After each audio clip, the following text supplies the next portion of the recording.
ஓம் நமச்சிவாய சிவாய நம. அனைத்து தமிழ் உள்ளங்களுக்கும் கனிவான வணக்கங்கள். நாம் இந்த பதிவில் பெயர்ச்சி அடையும் செவ்வாய் பகவான் உங்கள் ராசிக்கு என்னென்ன பலன்களை தரப்போகிறார், அதற்கான பரிகாரம் என்ன என்பதனை பற்றி விரிவாக காண்போம். உங்கள் வாழ்வில் வளமும் நலமும் செல்வ செழிப்பும் பெற எல்லாம் வல்ல இறைவனை வேண்டி விரும்பி கேட்டுக்கொள்கிறேன். நவ கிரகங்களின் தளபதியாக செவ்வாய் பகவான் விளங்கி வருகிறார். இவர் மேசம் மற்றும் விருச்சிக ராசியின் அதிபதியாக திகழ்ந்து வருகிறார். செவ்வாய் பகவான் 45 நாட்களுக்கு ஒரு முறை தனது இடத்தை மாற்றுகிறார். இவருடைய இடமாற்றம் மிகவும் முக்கியமானதாக கருதப்படுகிறது. நவ கிரகங்கள் அவ்வப்போது தங்களது இடத்தை மாற்றுவார்கள். அதற்காக சில காலமும் எடுத்துக்கொள்வார்கள். அந்த வகையில் செவ்வாய் பகவான் வரும் டிசம்பர் 27ஆம் தேதி தனுசு ராசிக்குள் நுழைகிறார். டிசம்பர் மாத இடமாற்றத்தின் காரணமாக வரும் 2024ஆம் ஆண்டு முதல் செவ்வாய் பகவானால் உங்கள் வாழ்வில் என்னென்ன மாற்றம் நிகழப்போகிறது என்பதனை குறித்து காண்போம். கடகராசி அன்பர்களே, 5ஆம் மற்றும் 10ஆம் வீட்டின் அதிபதியாக இருக்கக்கூடிய செவ்வாய் பகவான் 27/12/2023 அன்று முதல் 6ஆம் வீட்டில் வலுவாக அமரப்போகிறார். இதனால் நீங்கள் அமோகமான வளர்ச்சியை பெறப்போகிறீர்கள். உங்கள் ராசி செவ்வாய் பகவானுக்கு நீச்ச வீடாக இருந்தாலும் அவர் 6ஆம் வீட்டில் அமர்வதால் பல நன்மைகளை பெறப்போகிறீர்கள். உடல் தோற்றத்தில் சில மாற்றங்கள் ஏற்படும். இனம் புரியாத சில சிந்தனைகளால் தூக்கமின்மை ஏற்படும். குடும்பத்தினருடன் புதுவிதமான இடங்களுக்கு சென்று வருவீர்கள். உடன் பிறந்தவர்கள் இடத்தில் அனுசரித்து செல்லவும். தடையான சில விஷயங்களால் ஆதாயம் ஏற்படும். விதண்டாவாத பேச்சுக்களை குறைத்து கொள்ளவும். எதிர்பாராத சில உதவிகள் மூலம் மாற்றம் உண்டாகும். பயணம் சார்ந்த விஷயங்களில் அனுபவம் ஏற்படும். கடன் சார்ந்த பிரச்சனைகள் குறையும். சகோதரர்கள் வழியில் விவேகத்துடன் செயல்படவும். வாகனங்களை விருப்பத்திற்கு ஏற்றவாறு மாற்றி அமைப்பீர்கள். திறமைக்கேற்ற மதிப்பு மேம்படும். எதிலும் உணர்ச்சி வசப்படாமல் பொறுமையுடன் செயல்படவும். தம்பதியர்களுக்கிடையே ஒற்றுமை அதிகரிக்கும். பொழுதுபோக்கு விஷயங்களால் ஆதாயம் அடைவீர்கள். வெளி வட்டாரத்தில் உங்களின் செல்வாக்கு உயரும். உடல் ஆரோக்கியத்தில் இருந்து வந்த சிக்கல்கள் குறையும். மனதளவில் தன்னம்பிக்கை உண்டாகும். நீண்ட நேரம் ஒரே நிலையில் இருப்பதை குறைத்து கொள்ளவும். குரலின் தன்மையில் சில மாற்றங்கள் ஏற்படலாம். முழங்கால் வலி, இடுப்பு வலி போன்றவை ஏற்படலாம்.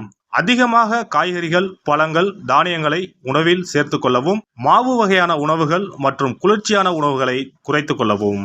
பெண்கள் ஆசைகளால் புதிய அனுபவமும் சில முடிவுகளையும் எடுப்பதற்கான சூழலும் உண்டாகும்.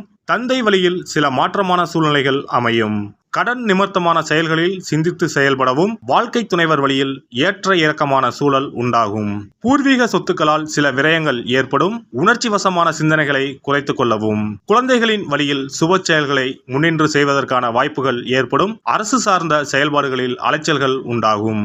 உறவுகளின் எண்ணங்களை புரிந்து கொள்வீர்கள். மாணவர்கள் கல்வியில் இருந்து வந்த சிக்கல்கள் குறையும். மேல்நிலை கல்வியில் முயற்சிக்கு ஏற்ப நல்ல மதிப்பெண்கள் கிடைக்கும். உயர்கல்வி தொடர்பான விஷயங்களில் நன்கு சிந்தித்து முடிவெடுப்பது நல்லது. மறைமுகமான திறமைகளை வெளிப்படுத்துவதற்கான வாய்ப்புகள் அமையும். நண்பர்களை பற்றிய புரிதல் மேம்படும். விளையாட்டு விஷயங்களில் ஆர்வம் அதிகரிக்கும். அரசு வழியில் எதிர்பார்த்த சில உதவிகள் கிடைக்கும். உத்தியோகஸ்தர்கள் பணிபுரியும் இடத்தில் இருந்து வந்த நெருக்கடிகள் விலகிச் செல்வதற்கான சூழ்நிலைகள் அமையும். பணி சார்ந்த முதலீடுகளில் சிந்தித்து செயல்படவும். ஊதிய உயர்வு மற்றும் உயர் அதிகாரிகளின் ஒத்துழைப்பு கிடைக்கும். கடன் தவணைகளை முடிந்தளவு குறைத்து கொள்ளவும். வழக்குகள் தொடர்பான செயல்பாடுகளில் சாதகமான சூழல் ஏற்படும். தவறிய சில முக்கிய ஆவணங்கள் மீண்டும் கிடைக்கும்.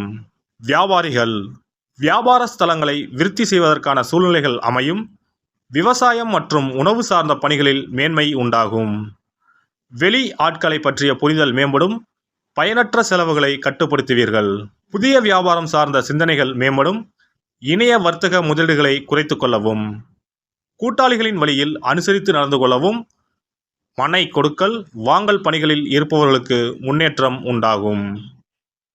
கலை சார்ந்த துறைகளில் காலத்திற்கு ஏற்ப புதிய வாய்ப்புகள் கிடைக்கும். எழுத்து மற்றும் ஓவியம் சார்ந்த துறைகளில் இருக்கக்கூடியவர்களுக்கு முன்னேற்றம் உண்டாகும். நாட்டியம் சார்ந்த துறைகளில் இருப்பவர்களுக்கு மதிப்பு மேம்படும்.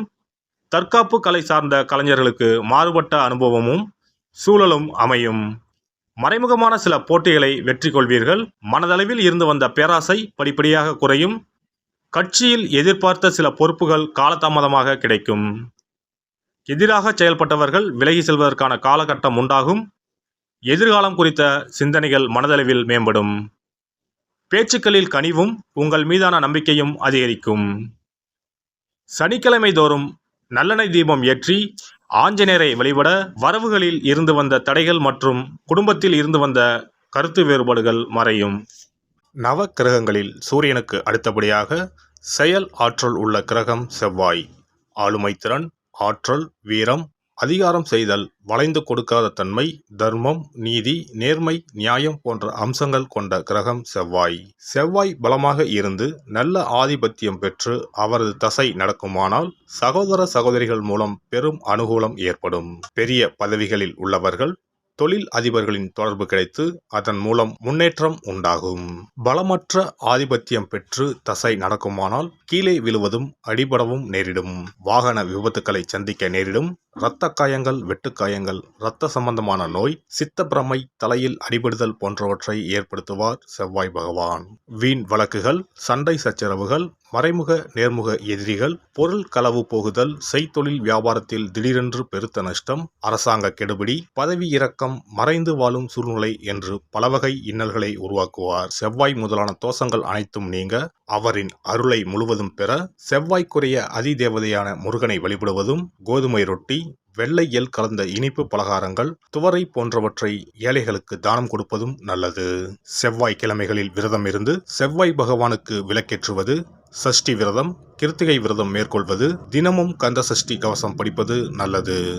மேலும் செவ்வாய்க்குரிய கல்லான பவளக்கல்லை மோதிரத்தில் பதித்து அணிவது, சிவப்பு நிற ஆடையை அணிந்து கொள்வது, செப்பு பாத்திரங்களை உபயோகிப்பது போன்றவற்றால் செவ்வாயால் உண்டாகக்கூடிய தோஷங்கள் குறையும்.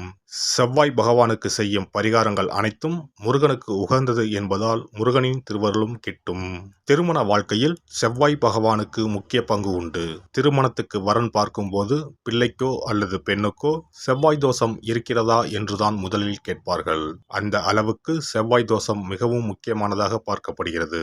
ஒருவரின் ஜனன ஜாதகத்தில் லக்னம், சந்திரன், சுக்கிரன் ஆகியோருக்கும் செவ்வாய் இருக்கும் இடத்திற்கும் உள்ள தொடர்பை கொண்டுதான் செவ்வாய் தோஷம் ஒருவரின் ஜாதகத்தில் எந்த அளவுக்கு வலிமையாக இருக்கிறது என்பதை கணிக்க முடியும். செவ்வாய் தோஷம் இருக்கிறது என்றால் நம்பிக்கையோடு மிக எளிய பரிகாரங்களை செய்வதன் மூலம் தோஷ நிவர்த்தி பெறலாம். செவ்வாய் தோஷம் என்பது திருமண தடையை ஏற்படுத்துவது மட்டுமல்லாமல் மேலும் பல இடையூறுகளையும் ஏற்படுத்தும். எனவே செவ்வாய் பகவானை செவ்வாய் தோறும் செவ்வாய் ஹோரையில் வழிபடுவதும், செவ்வாய்க்குரிய கடவுளான முருகப்பெருமானை 9 நெய் தீபம் ஏற்றி வழிபடுவதும் செவ்வாய் தோஷத்தினால் ஏற்படக்கூடிய அசுப பலன்களின் தாக்கத்தை பெரிதும் குறைக்கும் என்பது ஐதீகம். செவ்வாய் தோஷம் ஒருவருக்கு இருந்து ஒருவருக்கு இல்லை என்றால் திருமணம் செய்யக்கூடாது என்பது சாஸ்திரம். இருவருக்கும் இந்த தோஷம் இருந்தால் திருமணம் செய்து வைக்கலாம் என்று சிலர் சொல்வார்கள். ஆனால் பொதுவாக தோஷம் ஒருவருக்கு இருந்தாலும் சரி அல்லது இருவருக்குமே இருந்தாலும் சரி, தக்க ஜோதிடர்களை ஆலோசித்து முறைப்படி பரிகாரங்கள் செய்வதுதான் சரி. செவ்வாய் தோஷத்தால் திருமண தடை உள்ளவர்கள் வைத்தீஸ்வரன் கோவிலுக்கு வந்து அரசமரத்தடி விநாயகர் ஆதி வைத்தியநாதரை வழிபட்டு ஆலமரத்தை சுற்றி வர வேண்டும். வைத்தியநாத சுவாமி, தையல்நாயகி அம்மன், செவ்வாய்க்கு அதிதேவதையான முருகப்பெருமானை வழிபட வேண்டும். சன்னதியில் உள்ள செவ்வாய் பகவானுக்கு சிகப்பு வஸ்திரம் சாத்தி அபிஷேகம் செய்து பரிகாரம் செய்ய தடைகள் நீங்கும்.